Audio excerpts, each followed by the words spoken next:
Okay, back to module 4 of complex numbers. We're going to be talking about the absolute value today.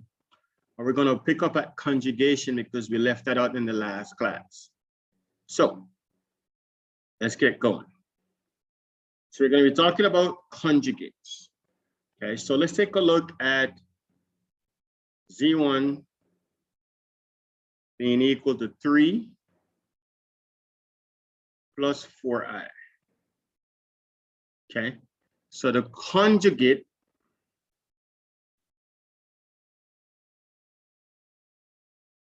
is given as Z, and a little asterisk at the top. Simple means we're going to change the sign in between. So this is going to be 3 minus 4i. Okay. So whatever that sign in between the real and the imaginary is, we're going to switch that. Now, how are we going to utilize that? Well, first of all, let's practice something we learned last class. Let's find Z multiplied by its conjugate. So I have 3 plus 4i multiplied by 3 minus 4i. Okay, so I have 3 times 3 is 9. 3 times minus 4i is minus 12i. 4i times 3 is plus 12i. And 4i times minus 4i is minus 16i squared. So you can see right here, these cancel themselves out. These cancel themselves out.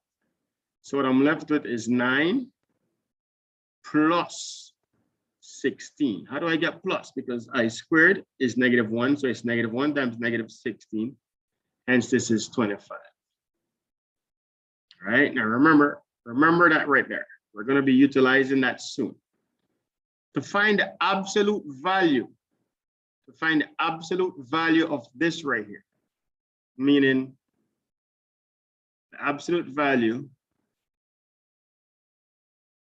what I have to do is I have to say I'm going to take Z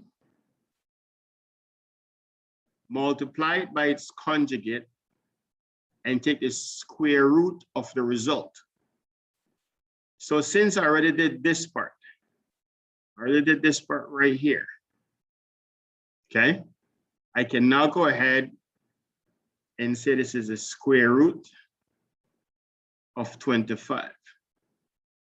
And my answer is going to be plus or minus 5, but the absolute value is actually a distance.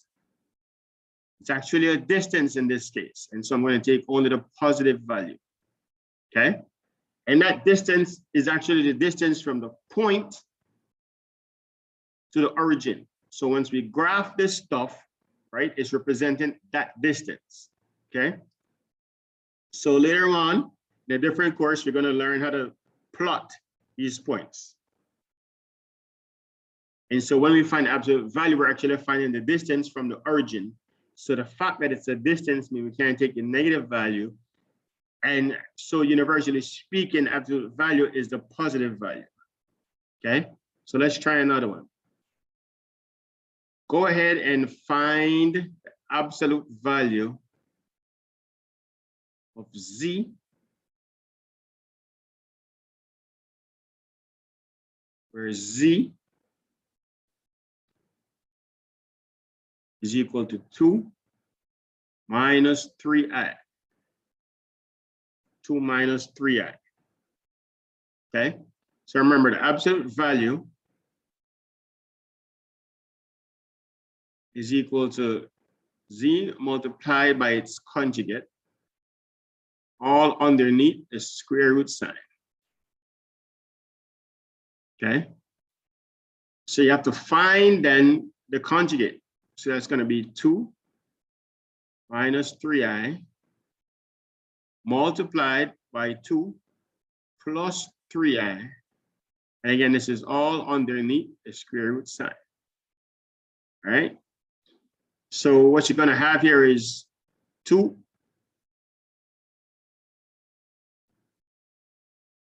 squared,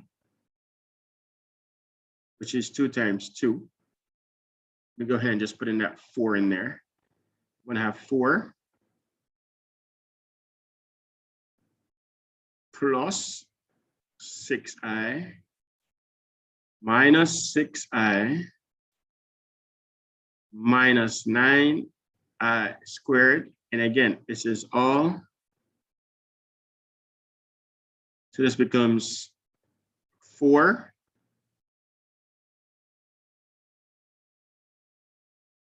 plus 9, because these cancel themselves out. Plus 6i minus 6i under the square root sign. And so my answer is the positive value for the square root of 13. Positive value for the square root of 13. All right, we'll try one more. But before I do that, let's remind you of something. Remember, a plus b multiplied by a minus b is always going to be a squared minus b squared. And this right here is the essence of conjugate. These are conjugates of each other. All we did was change the sign. The numbers are the same. So again, if I have z is equal to 4 plus 2i, okay, then I know that z conjugate is equal to 4 minus 2i. So I know that z multiplied by z conjugate is going to be basically 4 plus 2i multiplied by 4 minus 2i. And we know this. So what does this say it's going to be? It's going to be a squared. Well, a is 4. This is going to be 16 minus b squared. Well, what is b? B is 2i. B is 2i. What's 2i squared? It's going to be 4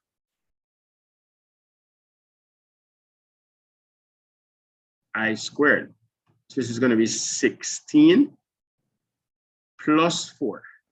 Because I squared is negative, so it's going to be a negative of a negative. Hence 20. So this is 20.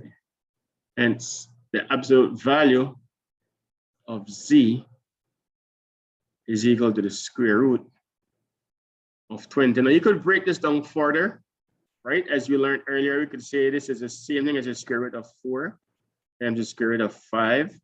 And this is going to be 2 square root 5 is your absolute value.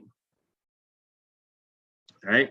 I'm going to work the same problem out the long way. In other words, I'm not going to use this right here.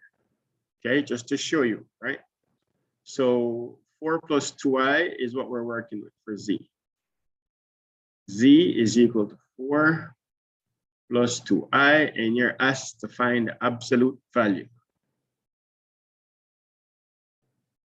Right? And we know that that means you need to find the square root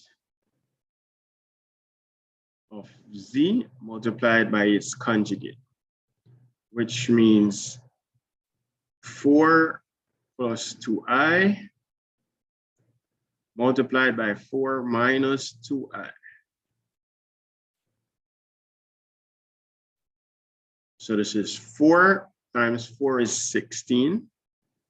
4 times minus 2i is minus 8i. 2i times 4 is 8i. And 2i times 2i is minus 4i squared. And again, we cannot forget this is all under the square root sign. So this becomes 16, and these cancel each other out right here. They cancel each other out. So I'm left with just minus 4 times minus 1 becomes a plus 4. Again, this is all under the square root sign. So this becomes a square root of 20. Okay, Again, you could leave it like that, depending on what your professor wants, or you could break this down some more, okay?